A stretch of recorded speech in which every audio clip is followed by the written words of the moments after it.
महाराज जी, वैवाहिक जीवन में ब्रह्मचर्य के क्या नियम है? संतान प्राप्ति के सिवा भोग पाप है जैसा सुना है, परंतु धर्मपत्नी नियम पालन में साथ ना दे। महाभारत ग्रंथ में, शास्त्र में जो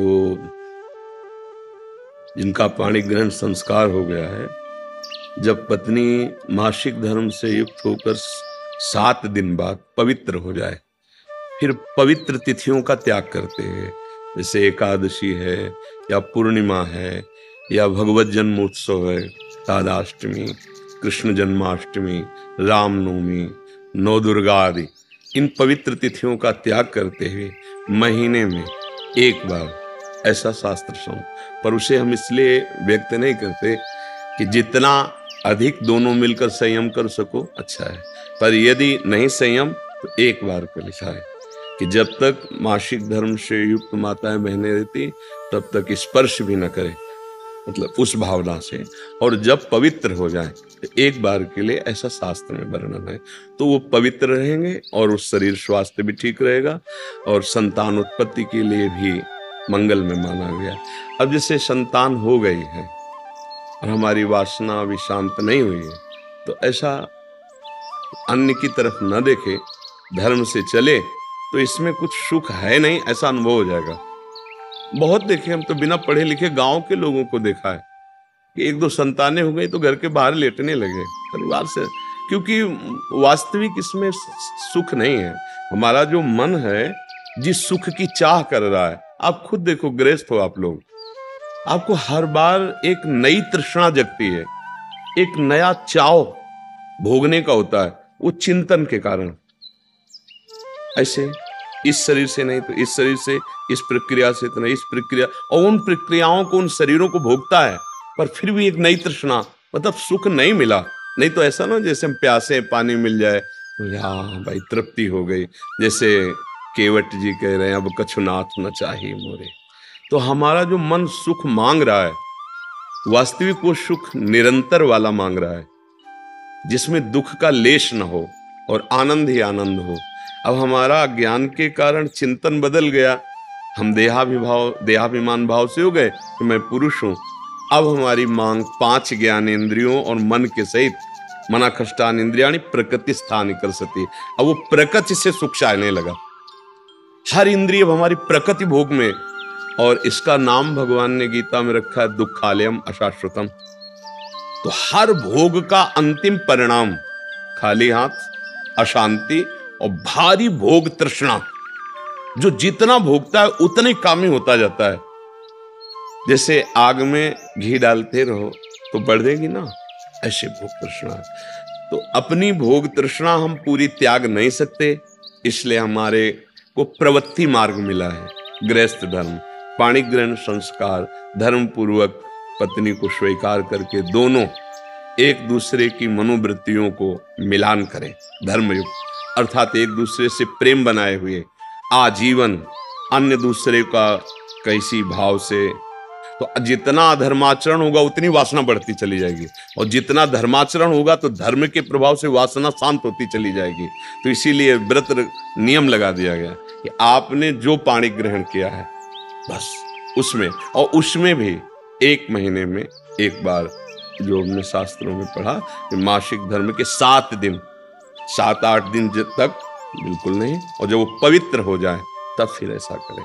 ऐसा अभी परसों ही वो चीजें हम सुनाते इसलिए नहीं है कि भ्रष्टाचार बढ़ा हुआ, कौन धर्म की बात मानेगा। गर्लफ्रेंड बॉयफ्रेंड, आज ब्रेकअप, दूसरे के साथ, फिर कल उससे, ये क्या है, ये क्या है? ये संस्कार है हमारी नई पीढ़ी के। इस पर इसलिए हमारा हृदय जल जाता है। आप लोग क्या कर रहे हो अपने जीवन के साथ? खिलवाड़ कर रहे हो। जब तुम ऐसे हो कि पाणी ग्रहण करोगे तो तुम्हें प्रीति होगी अपने पति से, तुम्हें प्रीति होगी अपनी पत्नी से, तुम्हारा भाव बनेगा? बिल्कुल नहीं बनेगा। पूरी गृहस्थी चौपट, पूरा हमारा जीवन चौपट हो जाएगा। अगर एक पत्नी से चलोगे व्रत लेकर, धर्म से, एक सीमा, और धर्म की पूर्ति के लिए संतान उत्पत्ति क्रिया, और बाद में निवृत्त होकर भगवान को प्राप्त करना। अगर आप व्यभिचार करेंगे तो इतनी आसक्ति बढ़ जाएगी, आप लोगों को क्या बताना है। अवस्थाएं हो रही, पर मन की दशा को देखो क्या है। पैसा है तो आप पैसे के बल से कौन सा व्यभिचार कर रहे हैं, आप देख लो ना, अपने जीवन को देख लो, हमें क्या बताने की जरूरत है। क्योंकि हम तो शास्त्र के इशारे को देखते हैं कि अगर मन भगवान में नहीं लगा तो तुम चाहे 90 वर्ष के हो, वही मन मांगेगा जो जीवन भर मांगा है। तुम्हारी वासना तुम्हें जलाएगी, भ्रष्ट करेगी, नीचे गिराएगी। इसलिए भाई अब हमारा तो इस विषय में बोलने की हिम्मत ही नहीं रह गई है। हिम्मत तो तब हो ना जब आपके आचरण पवित्र हो। 20-25 तक पहुंचते पहुंचते आपने अपना सर्वनाश कर दिया अन्य क्रियाओं से, अन्य वासनाओं से। कैसे बताए, कैसे बताए, कैसे तुम पवित्र होगे, कैसे तुम्हारा जीवन पवित्र, कैसे गृहस्थ धर्म तुम्हारा वो अपनी तरफ, आप अपनी तरफ, ये गृहस्थी है। अरे दोनों एक, चाहे दुख आवे चाहे सुख आवे, बाहु से बाहु मिला करके आगे बढ़ते हुए धर्म पूर्वक, तो संतानें पवित्र उत्पन्न होंगी। समाज में आप सुख वर्धन करने वाले बनेंगे। नहीं आपस में एक दूसरे से विरोध होगा और फिर तो बच्चा समय तो ऐसा आ रहा है कि अब धर्म ग्रंथों में जो लिखा हुआ वो लिखा हुआ ही केवल है। विदुर जी महाराज के वचन है कि जब स्त्री मासिक धर्म से पवित्र हो जाए तब पुरुष संतान उत्पत्ति की भावना से, अब मान लो संतान उत्पत्ति नहीं चाहिए, अब वासना है, तो अन्य जगह जाने की जरूरत नहीं है। आपने धर्म पूर्वक दोनों ने स्वीकार किया है, वहां कोई पाप नहीं होगा। अन्य जगह पाप हो जाएगा, अन्य जगह बुद्धि भ्रष्ट हो जाएगी। और अगर दोनों मिलकर धीरे धीरे इसके रहस्य को जान जाओ कि इसमें सुख नहीं, अंतराय बढ़ाते चले जाओ, तो दोनों महात्मा हो जाओगे, दोनों भगवत प्राप्ति के योग्य हो जाओगे। ऐसे चला है। देखो प्रीति में सुख है, प्रीति में सुख है। वास्तविक देखो, जब आपको किसी से प्रेम हो जाता है वास्तविक, वो काम चीज अलग है, चेष्टा अलग है, काम चेष्टा, काम क्रिया, प्रीति। तो प्रीति में उसके दर्शन से, संभाषण से, उसको खिलाने से, पिलाने से, उसको सुख देने से एक हृदय में विशेष आनंद आता है। अपने प्यारे को सुखी देख करके एक सुख आता। अब यहां क्या है, अपने प्यारे से प्यार नहीं है, स्वार्थ खेल रहा है, वासना खेल रही है। आप देखो ना, नहीं ऐसा नहीं हुआ है। अगर ऐसा भी हुआ है कि पाणी ग्रहण संस्कार हो गया, फिर पति के पैर टूट गए या किसी तरह, तो पूरे जीवन तन मन से वो उसको सहयोग किया है और लोकों पर विजय प्राप्त की, पुण्य लोकों पर विजय प्राप्त। अब क्या आप स्वस्थ हो, आपके पास अगर उनकी मनोकामना पूर्ण करने लायक अर्थ नहीं तो वो आपकी नहीं, वो आपकी मनोकामना के विपरीत हो तो वो आपकी नहीं। ये कोई प्रेम है, ये कोई धर्म है, ये कोई बाजार की वस्तु है। आज का समाज भगवान बचावे, हमारी मति गति के तो परे है, पर आप सब हमारे घर के हैं, आप हमारी आत्मा हैं, इसलिए हम सलाह देते हैं, जो हुआ सो हुआ, अब सुधार लो। ऐसे आचरणों से किसी को ना यहाँ शांति मिलेगी ना परलोक में शांति मिलेगी, बिल्कुल नहीं। ये सब अधर्माचरण है। धर्म पूर्वक चलोगे तो निश्चित जो एक योगी को परमात्मा मिलता है वही आपको मिल जाएगा, क्योंकि आपका मार्ग प्रवृत्ति मार्ग है।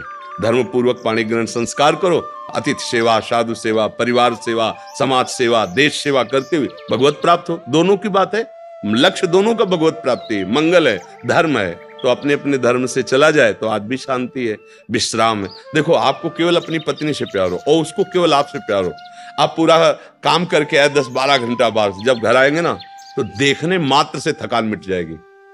प्यार का एक व्यवहार, प्यार का एक वातावरण और संबंध नहीं, केवल आप देखने को पति पत्नी हो। तो जब थकित आएंगे तो आग तुम्हारे हृदय जल जाएगा। उसका अलग व्यवहार, उसका अलग व्यवहार, क्या जीवन। अब सोचो प्रवृत्ति स्वीकार किया तो क्या जीवन। अब वो कैसे स्वीकार करे आपको, या आप उसे कैसे स्वीकार करें। आपके पास पैसा है, दसियों लोगों से आपका व्यवहार है, अब मानसिकताएं बदल रही हैं बहुत बहुत। इसलिए अगर मंगल चाहते हो यहाँ और वहां तो होश में हो जाओ, नहीं हर कर्म का फल आपको मिलेगा। तो देखते हो ना, जेल में आज जाकर जानकारी करो तो आधे से ज्यादा लोग इसी में बंद हैं। तो जब यहाँ की जेल कानून, तो आपको परमार्थ का जो अध्यात्म का है जो निर्णय है वो तो दंड मिलेगा ही। ऐसा नहीं है कि जो मनावे सो कर लो। इसलिए धर्म से चलो, नाम जप करो, पवित्र भोजन पाओ। और ये जरूर ध्यान रखो, अगर आप अपने माता पिता की सेवा नहीं की, जो घर में वयोवृद्ध जन है, जो अब वास्तविक उनको आपकी जरूरत है, तो आप कितना भी धन कमा लो कभी शांति प्राप्त नहीं कर सकते। जिसने अपने माता पिता को वृद्धावस्था में दुत्कार दिया, उनकी सेवा नहीं की, कोई भी हो कहीं भी हो, उनकी जो पोषण वृत्ति तुम्हारे प्रति वो तो कभी साथ देगी नहीं। चाहे जितना वो कष्ट में, वो यही चाहेंगे मेरे बच्चा और बहू सुखी रहें। लेकिन सिस्टम जो विधान है वो आपको चैन नहीं लेने देगा। आपके बच्चों के ऐसे आचरण आगे होंगे कि आप जिंदा जलोगे हृदय में देख देख कर और अशांत रहोगे। बहुत धर्म से चलो, माता पिता साक्षात भगवान है। कैसा प्यार दिया है यार, मेहनत करके एक एक पैसा जोड़कर ट्यूशन पढ़ाया, पढ़ा लिखा, अब नौकरी मिल गई, और वो जो पूरा जीवन आपके लिए, अब वो आपको खटकने लगे हैं। नहीं, नया ब्याह किया, देश विदेश घूम रहे हो, उनको पानी की जरूरत है, खवाने पियाने की जरूरत, छोड़, कभी शांति नहीं मिलेगी। माता पिता की सेवा, हाँ धन कमाओ, खूब कमाओ, पढ़े लिखे हो धर्म पूर्वक, पर नियम ले लो। अगर ब्याह ना हो तो ब्रह्मचर्य रहो, किसी को स्वीकार करो। भोग वासना है तो ब्याह स्वीकार करो, और जिसको स्वीकार करो, फिर अगर वो विपरीत भावना से निकल जाती है तो राधा राधा राधा तेरा मार्ग लग, मतलब मेरे भाग्य में विषय सुख नहीं है, अब मैं निश्चिंत होकर अपने माता पिता की सेवा करूंगा, जैसे भी बनेगा जीवन निर्वाह करूंगा, असत आचरण नहीं करूंगा। अगर फिर कहीं संयोग बन जाता है तो फिर उसे धर्म से स्वीकार कर लो, चलो कलयुग है, फिर स्वीकार। अधर्म आचरण नहीं, व्यभिचार फिर भी नहीं, क्योंकि वो तुम्हारी दुर्गति कर देगा। व्यभिचारी को कभी शुभ गति नहीं होती। और आज शौक है इस बात का, ये नरक की सर्टिफिकेट है। भगवान बोल रहे हैं, त्रिविधम नरकस्येदम द्वारम नाशन मात्मना कामः क्रोधा तथा लोभा तस्मात् दैत्यन्ते। काम क्रोध लोभ ये नरक की सर्टिफिकेट है। अगर अधर्म पूर्वक इनका भोग करोगे, जैसे आप अपनी पत्नी से, तो ये धर्म है। अगर अधर्म पूर्वक आप पत्नी से भी अपने अधर्म पूर्वक राक्षसी भाव में आ जाएं तो आप दंड के अधिकारी, यहां भी नहीं अधिकारी, वो जाके शिकायत करे तो आप ये कानून दंड देगा ना। पत्नी है पर आपने राक्षसी प्रवृत्ति का अगर प्रयोग किया तो यहां भी दंड है, तो आप भागवतिक दंड से कैसे बच जाएंगे? बहुत सावधानी से। काम क्रोध मद लोभ सब नाथ नरक के पंथ। ये पैसे के बल से, प्रभाव के बल से व्यभिचार प्रवृत्तियों में उतरना मानो नरक की सर्टिफिकेट। तुम्हारे कर्म तुम्हारे ऊपर लागू हो जाएंगे। आप भले सुधर गए हो, पर वो जो बोया है उसको काटना पड़ेगा। अवश्य में भोक्तव्यम। इसलिए भाई बहुत होश से, भगवान की कृपा है कि हम आप मिलकर धर्म शास्त्र की वार्ता कथन श्रवण कर रहे हैं, तो इसको व्यर्थ न जाने दें। अभी तक जो भूल हुई, अब आगे हम संभाल लें। अगर आगे संभाल लेंगे ना तो सड़ा गोदाम पीछे करके नया माल लगा दो, वो खत्म हो जाएगा। ये नया है, मंगल कर देगा। हमारा जो गलत आचरण वो हमें बख्शेगा नहीं। अगर भजन नहीं किया, सत आचरण में नहीं चले, माता पिता का दुलार जो हमें मिला उसका हम परोपकार, हम कृतज्ञता, उनको वैसे ही दुलार करें। अब वृद्धावस्था आ रही है, हम इसलिए बोल रहे हैं कि बहुत से उदाहरण हमारे सामने हैं। अब वो शौच चारपाई में ही कर रहे हैं, कोई नौकर थोड़ी करेगा। नौकर तो क्या बर्ताव करता है, आपको जैसे आपको दुलार उन्होंने किया था, अब अवसर आया है, आप दुलार कर लो, निश्चित मंगल हो जाएगा। लोक परलोक सब बन जाएंगे। धर्म से चलो, नाम जप करो। श्री हरिवंश महाराज जी, आपके चरणों में कोटि कोटि प्रणाम। महाराज जी, मेरा प्रश्न है कि ईश्वर ने जीवों को बनाया ही क्यों? जब वो स्वयं ही सामर्थ्यवान है तो फिर जीवों को पहले समझो, जीव नाम की कोई वस्तु ही नहीं है। जब आप क्यों शब्द कहोगे तो फिर शास्त्र सिद्धांत अगर कभी सुना हो, पढ़ा हो तो समझ पाओगे। ईश्वर के विषय में प्रश्न करने के लिए पहले शास्त्र स्वाध्याय करना चाहिए। अच्छा, नहीं किए तो फिर संतों की बात मान लेनी चाहिए। उसमें क्यों नहीं लगाना चाहिए, क्योंकि श्रद्धा विश्वास के बिना ज्ञान नहीं होता। श्रद्धावान लभते ज्ञानम। भवानी शंकरो वंदे श्रद्धा विश्वास रूपिणो याभ्याम बिना न पश्यन्ति सिद्धा स्वांता स्थमीश्वरम। यदि श्रद्धा विश्वास नहीं है तो फिर आपके कोई प्रश्न का उत्तर हो ही नहीं सकता। अगर श्रद्धा विश्वास है तो मान लो कोई जीव नहीं है। जब सृष्टि प्रकट हुई तो भगवान के श्वासों से वेदों का प्रादुर्भाव हुआ। वेद के कोई रचयिता नहीं, जैसे भगवान श्री कृष्ण द्वैपायन व्यास देव जी है ना, ये वेद जो है उसका विस्तार किया है, रचा नहीं है। वो तो स्वयं प्रकट वेद हैं। जैसे भगवान प्रकट होते हैं ऐसे वेद प्रकट हुए हैं। वेद कहते हैं कि एको हम बहुश्याम। भगवान ने खेल खेलने का विस्तार किया। क्या? अपने को बहुत रूपों में प्रकट कर दिया। भगवान जिसे ब्रह्म कहते हैं, उससे मूल प्रकृति, मूल प्रकृति से त्रिगुणात्मिका प्रकृति, सतोगुण, रजोगुण, तमोगुण, उससे महातत्व से त्रिविध अहंकार, उसी से त्रिविध अहंकार में जैसे रजोगुण से ब्रह्मा और सतोगुण से भगवान विष्णु और तमोगुण से भगवान शिव विनाश, ये फिर सब देवी देवता, सब जीव शक्तियां, जड़ चैतल सब प्रकट हो गया। कहने में देर लगी, प्रकट होने में देर नहीं लगी, इतने में सब कुछ हो गया। एको अहम, एक मैं, बहुश्यामा, बहुत रूपों में हो जाऊं, इस संकल्प से तत्काल अनंत ब्रह्मांडों का सृजन हो गया। वही भगवान। अब शर्त रख दी गई, इतने रूपों में वही हैं। 84 लाख योनियां हैं, 83,99,999 योनि में तुम मुक्त नहीं हो सकते। एक केवल गेट रखा गया है, मनुष्य योनि। तुम वही हो, दूसरे नहीं हो, निकलो इससे। पर ये रचना ऐसी है कि जब इसमें आए तो हम भूल गए कि हम कौन हैं। मैं पुरुष, मैं स्त्री, मैं गोरा, मैं काला बन गया। कोई नहीं। जीव जानते हो किसे कहते हैं? जो देह भाव को प्राप्त हो जाता है उसे जीव कहते हैं, और जो देह भाव मुक्त हो जाता है उसे शिव कहते हैं। नहीं, संत लोग जपते शिवोहम शिवोहम अहम ब्रह्मास्मि, ब्रह्म, मैं ब्रह्म हूं। वो दूसरा नहीं है कोई, वही है। अपने आप को भूल गया।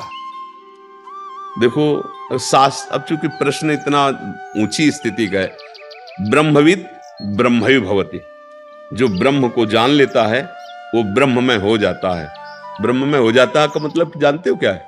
वो ब्रह्म में था, ब्रह्म में है, ब्रह्म में रहेगा, ये बात उसके अनुभव में आ जाती। ये ब्रह्म ज्ञान में बाधक है। भगवत प्राप्ति में जैसे प्रेम रस है, भगवत रसिक जी कह रहे पांचों भूले देह सुधि, छठे भावना रास की। पहले ये देह सुधि भूले। अब हमारा तो सारा ज्ञान इसी में है ना। मैं स्त्री, मैं पुरुष, मैं खाता, मैं पीता, मैं देखता, मैं ज्ञानी, मैं अज्ञानी।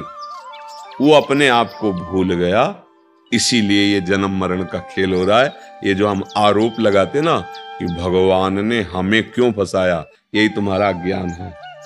तुम झांक के देखो लौट कर, तुम हो कौन? तुम ही फंस गए हो, किसी ने तुम्हें फंसाया थोड़ी। किस में फंस गए हो? मकड़ी अपने मुख से जाला पैदा करती है, उसी में खेलती है और उसी में मर जाती है। हम अपनी वासनाओं का जाल फैला लिए। बोलो हमें कौन बांधे हुए है? कौन बांधे? हम ही चाह में बंधे हुए हैं। चाह छोड़ो, अभी जीवन मुक्त हो। न तुम्हें कोई बांधा था, न कोई बांध सकता है। चाह कैसे उत्पन्न हुई? शरीर को मैं मानने से। अब भूख है, प्यास है, देखना है, सुनना है, भोगना है, छूना है, सूंघना है, जन्म है, मृत्यु है, ये किससे हुई? इसको अपना मानने से। गलती किसकी हुई? मेरी हुई। भगवान ने कहां बांधा? आप हो कौन? कहा जाता है कि ईश्वर अंश जीव अविनाशी। ईश्वर का अंश है तो है कौन? अविनाशी। तो आप अपने को कभी अनुभव किए कि आप अविनाशी हैं? आप तो अपने को विनाशी अनुभव कर रहे हैं, जन्मने मरने वाला। आपको कहा गया है अमल, चेतन अमल, सहज सुख राशि। आप में कोई विकार नहीं, तो आपको देखो, आप तो विकारी बने हुए हो। आपने ही तो स्वीकार किया, नहीं तो आपका स्वरूप तो निर्विकार है। आपका संबोधन सुख राशि से है, सहज सुख राशि। तो आप तो दुख में फंस गए हो। क्यों? क्योंकि आपने स्वीकार किया है। समझा के आपको ही तो छुड़वा रहे हैं। आप ही छोड़ेंगे तो आपको ही अनुभव हो जाएगा। कोई किसी ने कृपा थोड़ी की, कोई वस्तु थोड़ी दी, समझ ठीक हुई, वो वस्तु यही है, अनुभव में आ गई। तरंग क्या है और समुद्र क्या है? आप बिल्कुल विचार करके देखो। वायु विकार समुद्र में तो तरंग हो गया ना। वायु हटी तो समुद्र ही है ना। तो तरंग जब है तो है कौन? आप क्या कहोगे? तरंग शब्द क्यों कहा गया उसे? क्योंकि वायु विकार है ना। वायु विकार हटा दो तो समुद्र ही है ना। बस। जीव क्यों कहा गया? माया से युक्त। माया माने भ्रम। भ्रम से युक्त होकर अपने को देह मानकर कर्ता भोक्ता भाव में विचरण करने लगा। तो मानो जैसे किसी व्यक्ति को कहा जाए ए रिक्शा, तो खड़ा हो गया। वो रिक्शा है क्या यार? पर उसने इतना तदात्म कर लिया रिक्शा से कि रिक्शा बोलते ही वो खड़ा हो जाएगा। अच्छा, फिर इसके बाद कई बार उदाहरण दिया, पैसा बढ़ा के टैक्सी ले ले, ए टैक्सी, अब वो टैक्सी में खड़ा हो जाएगा, रिक्शा कहने से नहीं खड़ा होगा। हमारी दशा यही है। हम जिस शरीर को प्राप्त होते हैं उसी में इतना हम कर लेते हैं। इसीलिए एक तरह समझो कि उस महान तत्व की निंदा की जा रही, उसे जीव कह के, ए जीव देहाभिमानी, कहां वो पर ब्रह्म परमात्मा का स्वरूप है और वो देह में फंस, कामी, क्रोधी, लोभी, मोही, मन उसकी निंदा की जा रही। क्यों? उसने स्वयं पकड़ लिया, इस भाव को स्वीकार कर लिया। यही ज्ञान के द्वारा हटाओ और जहां आप आए अपने स्वरूप में, तो न काम है, न क्रोध है, न लोभ है, न मोह है, न मद है, न मत्सर है, न स्त्री है, न पुरुष है, न जड़ है, न चैतन्य है। वेद कहता है सर्वम खलमिदम ब्रह्म। अब जिधर अनुभव ब्रह्म है, ब्रह्म।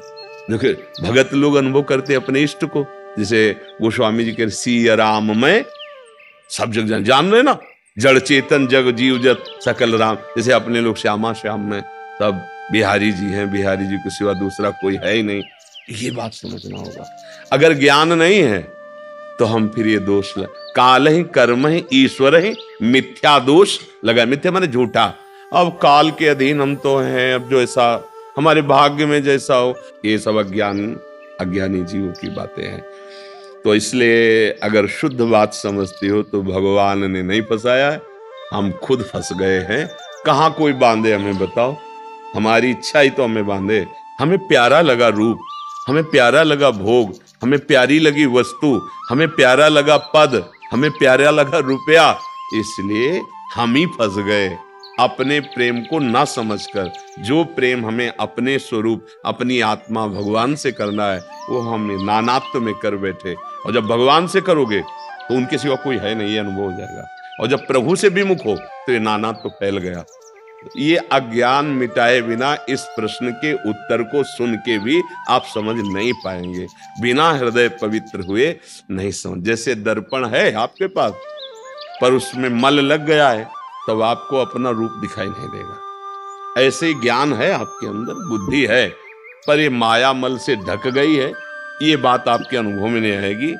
वो चींटी के अंदर भी आराम से सोता है। अणुअणियान बड़ा सूक्ष्म है और महतो महियान। ये अनंत ब्रह्मांड उसके एक रोमकूप में वास करते हैं। एक रुए के छेद में अनंत ब्रह्मांड, ब्रह्मांड निकाया निर्मित माया रोम रोम प्रति। इसलिए भजन के बिना ये अध्यात्म नहीं जाना जा सकता। अगर आप भजन अच्छे से करोगे, गंदे आचरण नहीं करोगे, तो आपको खुद समझ में आने लगेगा। नहीं, हमारी बात आपको एक कहानी सी लगेगी। ऐसा कैसे हो सकता है? ऐसा कैसे हो सकता है? ऐसा हो सकता है। जो ऐसा नहीं हो सकता वो भी हो सकता है। जो ऐसा कभी नहीं हो सकता वो भी हो सकता है। कर तुम अकर तुम अन्यथा कर तुम सर्व समर्था सा ईश्वरा। अभी जाने क्या हो, जहां सुई का धागा नहीं जाता वहां से ब्रह्मांड पार कर दे, उसे भगवान कहते हैं। वो इतना सामर्थ्यशाली है। इसलिए बहुत बहुत बहुत होश में तही। एक बार सुदामा जी महाराज द्वारिकाधीश से फिर बार बार मिलने ही जाते थे। तो एक बार समुद्र स्नान करने जा रहे थे, तो सुदामा जी ने कहा, प्रभु बहुत ऋषि मुनि कहते आपकी माया बड़ी विचित्र है, बड़ी भयावह है। अब हमको दिखाओ तुम्हारी माया है क्या? माया क्या है? भगवान ने कहा, पहले समुद्र में स्नान कर लेते हैं, फिर बाद में बैठ के बात करेंगे। सुदामा जी और प्रभु ऐसे पास ही पास डुबकी मारे। जो ही डुबकी मारे तो सुदामा जी ने देखा कि एक राज्य में पहुंच गए। बड़ा सुंदर नगर है। सुदामा जी का स्वागत हुआ, बड़ा सुंदर रूप। राजा ने माथा रख के प्रणाम किया, आओ महाराज, हमें बड़ा अच्छा लग रहा है। और राजकुमारी इतनी सुंदर। बोले महाराज बस हम वर ही खोज रहे थे, आप जैसा वर, भगवान का भक्त, हम तो निहाल हो गए। हमारी कन्या स्वीकार को, उनकी स्वीकृति की जरूरत नहीं, जबरदस्ती ब्याह हो गया। महल और सब हाल, कई लड़का बच्चा हुए। बाद में पत्नी मर गई, 10वें वर्ष व्यतीत हो गए। पत्नी जब मरी तो वहां का धर्म था, राजा ने बताया कि जैसे पूर्व में अपने यहाँ पति पधार जाए तो पत्नी सती हो जाती थी, वहां अगर स्त्री पधार जाए तो जबरदस्ती पुरुष को जलाया जाता था। तो अब चिता में बांध दिए गए सुदामा। अब लगा कि जिंदा जला दिए जाएंगे, तो बड़ी जोर से पुकारा, हे श्री कृष्ण रक्षा करो। तो भगवान ने ऐसे उठाया समुद्र से, बड़ी लंबी डुबकी मारी। बोले प्रभु अरे यहाँ ब्याह हो गया, लड़का बच्चा हो गया हमको। बोले अभी हमने जो डुबकी मारी थी अभी दोबारा नहीं मारी है, तुम्हारे उछरने को देख रहे, इतने में देख लिया। इतने में क्या देख लिया, ब्याह हो गया, लड़का बच्चा हो गया, जल, ये है माया। कुछ जैसे स्वप्न में हम देखते हैं ना, कुछ नहीं होता, पर जगने के बाद अनुभव होता, स्वप्न में तो अनुभव नहीं होता। ऐसे ही वर्तमान में हम माया ग्रसित बुद्धि से हैं, हमें सब सत्य दिखाई दे रहा है। जब ज्ञान हो जाएगा तो सच्ची मानो, आपको भी ऐसा अनुभव होगा। पर बिना, जैसे स्वप्न में कोई चाकू मार रहा है, अब उसको आप बचा नहीं सकते बाहर से, कि आप न जाने कितने सैनिक बुला लो, जो चाहो कर लो, आप उसको नहीं बचा सकते। वो कैसे बचा लें? बस जगा दो उसको, अब न चाकू है, न मारने वाला, न मरने वाला, कुछ, वही अकेले था। शरीर ये पड़ा हुआ है सैया में, कहीं कुछ नहीं, बड़ा ऐसी रूम है, पर चाकू पूरी गले में घुस रही थी और वो रो रहा था, मर रहा था, भयभीत हो रहा था। कुछ नहीं, बस जगा दो उसको, कोई औषधि की जरूरत है। अरे यार, ऐसा नहीं होगा? अरे यार, तो जे ही जाने जग जाए हेराई, जैसे पूरा स्वप्न खत्म, दुख खत्म। जो सपने सिर काटे कोई, बिन जागे दुख दूर न हो, और जगह तो सब खत्म। ऐसे शुद्ध ज्ञान हो जाने पर ये कोई प्रपंच नहीं है, एकमात्र भगवान है।